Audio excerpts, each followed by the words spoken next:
আপনাদের এটা পুরনো খবর এবং এতে বহু লোকের সুপারিশপত্র পার্থ চ্যাটার্জির অফিসে যাদের সুপারিশপত্র, আপনাকে দুটো জিনিস আমি এক্ষেত্রে বলি, এটা নতুন নয়, এটা 2-2.5 বছর আগের পচা জিনিস আপনার বেরিয়েছে। যাদের সিবিআই ডেকে জিজ্ঞাসাবাদ করা দরকার, মানে যাদের সুপারিশে বেআইনি নিয়োগ হয়েছে তাদের মধ্যে কোনো বিজেপির লোক নেই। আপনারা যাদের নাম বলছেন তারা তখন এমপি এমএলএ থাকতে পারেন শাসক দলের, সেই সুবাদে লিখেছিল, তারা তখন বিজেপি করতো না, 1 নম্বর। দ্বিতীয় নম্বর হচ্ছে তাদের সুপারিশে যদি কোনো অবৈধ নিয়োগ হয়ে থাকে বা তাদের আত্মীয়দের নিয়োগ হয়ে থাকে তাদেরকে ডেকে জেরা করতো, সে জেরার কাজটাও হয়নি। এটা 2 বছর আগেই লোয়ার কোর্টে সিবিআই দিয়েছিল। এটা পার্থ চ্যাটার্জির দপ্তর থেকে যে রেকমেন্ডেশন লেটারগুলো মানিক ভট্টাচার্যের দপ্তরে গেছিলো তার একটা কপি শুধু, এটার সঙ্গে কিছু নেই। এবং যারা আজকে বিজেপির 2-3 জনের নাম আপনারা যারা এসেছে, তার মধ্যে আমাদের এখানকার এক্স এমপিও আছেন, তাতে তাদের সুপারিশে একজনেরও নিয়োগ হয়নি বা তাদেরকে ডেকে সিবিআইকে জিজ্ঞাসাবাদ করার প্রয়োজনও মনে করেনি। শুধু আমাদের সঙ্গে যারা আছেন 2-1 জন তারা নয়, ওদের সঙ্গেও এমন কিছু লোক আছে যাদের সুপারিশে কাজ হয়নি, তাদেরকেও সিবিআই ডাকেনি। সিবিআই ইনভেস্টিগেশনে তার মূল চার্জশিটে বলে দিয়েছে কিভাবে কার কার সুপারিশে সাদা খাতায় অবৈধ নিয়োগ হয়েছে।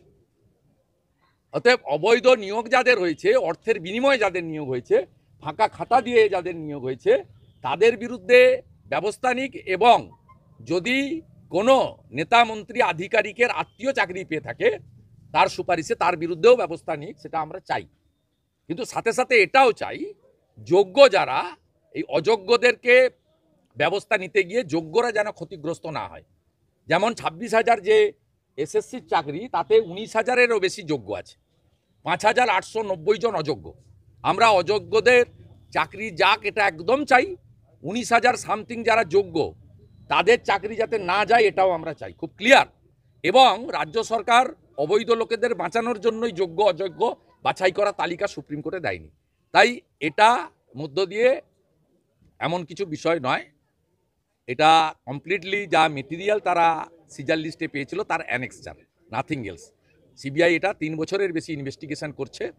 ইনভেস্টিগেশনে যদি কোনো ফাউল প্লে হয়ে থাকে তাদেরকে ডেকে জিজ্ঞাসাবাদ করেছে, সে যে দলেরই হোক, যে মতেরই হোক, যে পদেরই হোক।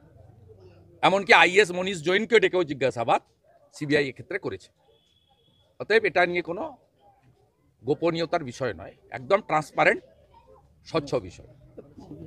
বাংলাদেশিদের হাতে ফের আক্রান্ত বিএসএফ, বাংলাদেশিদের হাতে ফের আক্রান্ত বিএসএফ। হ্যাঁ, ওরা একটু চুলকাচ্ছে, ওরা চাইছে আমরা শক্তি দেখাই। আমরা মশা মাছি পিঁপড়ার গায়ে হাত দিই না। আর ওখানকার যে মোল্লা ইউনুস আছে সুদখোর, সে আনপপুলার হয়ে গেছে। ও চাইছে ভারত অ্যাটাক করুক, তখন দেশপ্রেমের জিগির জাগিয়ে সবাইকে ইউনাইটেড করবে। যা বলার পৃথিবীর সর্বশক্তিমান আমেরিকা আরেক সর্বশক্তিমান দেশ ভারতবর্ষের প্রধানমন্ত্রীকে বসে বলেছে যে বাংলাদেশটা তার বিশ্ব রাজনীতিতে কি নীতি হবে, কি ব্যবস্থা হবে, সেটা নরেন্দ্র মোদীজি ঠিক করবেন, ভারতবর্ষের প্রধানমন্ত্রী।